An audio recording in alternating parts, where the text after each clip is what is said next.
ba talagang alam, Ma'am? Wala nga, anak. Bakit ko naman siya kikidnapin? Gusto ko nga siya maging witness sa kaso ni Charlene eh. Parang hindi na siya makalaya. Nag-aalala lang ako kay Xavier. Alam mo kung ako sa'yo, anak. Gagamitin ko tong panahon para mahulog ulit ang loob ni Xavier sa'yo. Damayan mo siya, samahan mo siya habang hinahanap niya yung nanay niya. Isipin mo na lang these things happen for a reason. At ako naman, gagamitin ko tong panahon habang nasa kulungan si Charlene para malapit sa daddy mo. Gagawin ko ang lahat para maging buo ang pamilya natin. Ikaw, ako, at ang daddy mo. Okay?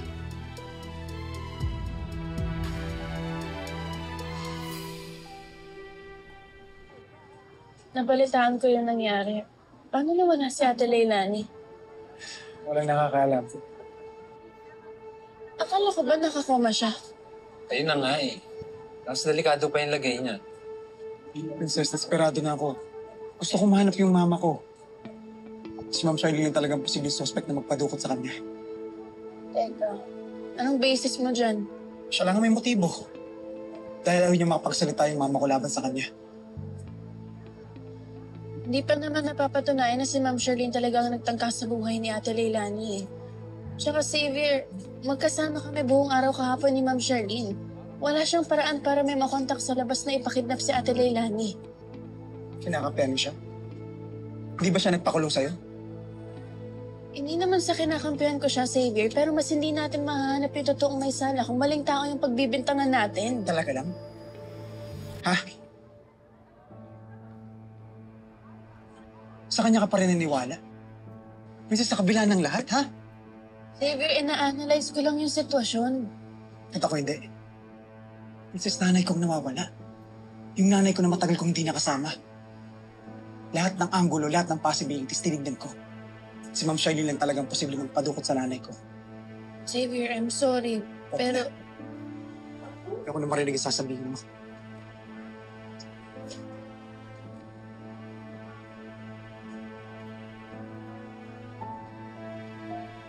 Justin, ikaw na munang bahala kay Xavier. Tindihin mo na lang muna.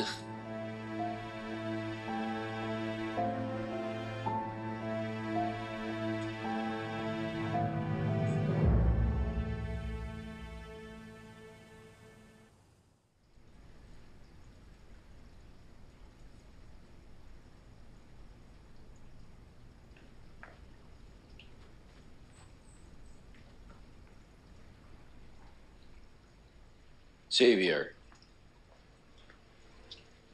Apo, huwag mo nang intindihin ng mama mo. Pero paano niyo nasasabi yun? Talagang masagad ang galit niyo kay mama? Di wala kayong pakialam sa kapakanan niya. Hindi naman yun ang gusto kong sabihin. Nag-aalala lang ako sa kalagayan mo. Baka kasi makasama na sa'yo ang sobrang pag-aalala. Noong hanggat di ko nakikita si mama, hindi ako matatahimik. Xavier?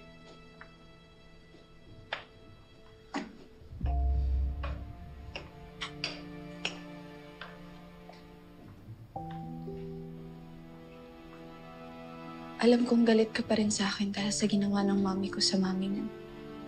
Pero Xavier, huwag mo naman sana akong idamay. Nandito ako because I'm your friend. Gusto kong makatulong sa'yo. Ano kami makakatulong? Alam mo na ba yung nangyari kay mama? I heard nawawala daw siya.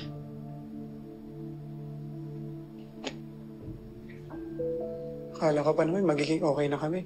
Ang dami ko pa naman plano para sa amin. Mas bigla na lang siya nawala.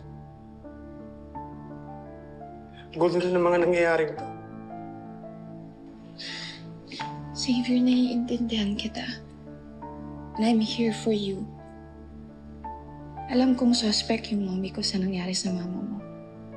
Pero kung talagang may ginawa siyang kasalanan, kahit kadugo ko pa siya, mas gugustuhin kong maparusahan siya. Teka pa ganyan ka mag-isip. Of course. I don't care even if she's my mom. Mali yung ginawa niya. Dapat siyang managot dun.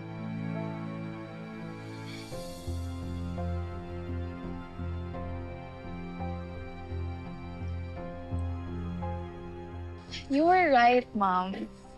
Sobrang ganda ng bonding namin ni Xavier kanina. Nagamit ko yung situation to my own advantage. I told you, di ba? Yung binilin ko sa yung pagsulsul sa daddy mo, nagawa mo ba?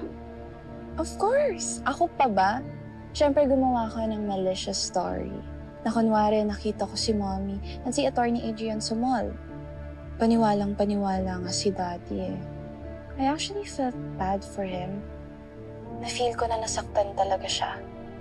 Okay lang yun, anak. Dapat talaga masaktan siya. But in time, it will heal his heart. At tutulungan ko siya doon. Go, Mommy D! Para ikaw na talaga yung makakasama ko. Hindi si Mommy Shirley. Don't you worry, my daughter. Dahil nakalatag na talaga ang mga plano ko. Nagsimula na ang ningas. Paliliyabin ko na lang ang apoy para tuluyan na silang magkasira. I love it.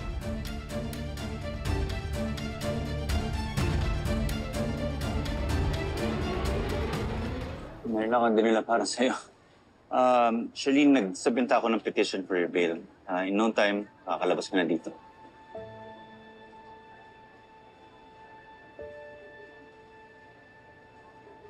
Charlene, hindi ba yung sinasabi ko? Aren't you happy? Adrian, hindi kasi ako maka-get over sa nalaman ko. Ano ba yung nalaman mo? Nawawala raw si Leilani. May kumuha raw sa kanya. Ha? Paano nangyari yun? Hindi nila alam. Pati anak niya, hindi alam. Tapos ako yung pinagbibintangan. Hindi malayong isipin nila yun. Bakit? This may sound bad. Pero ito ang reality.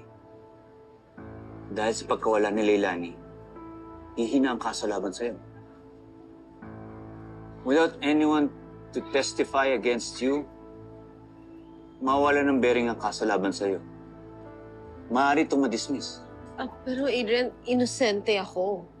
Mas gugustuhin kong magising si Leilani para makapagsabi siya ng totoo. I know.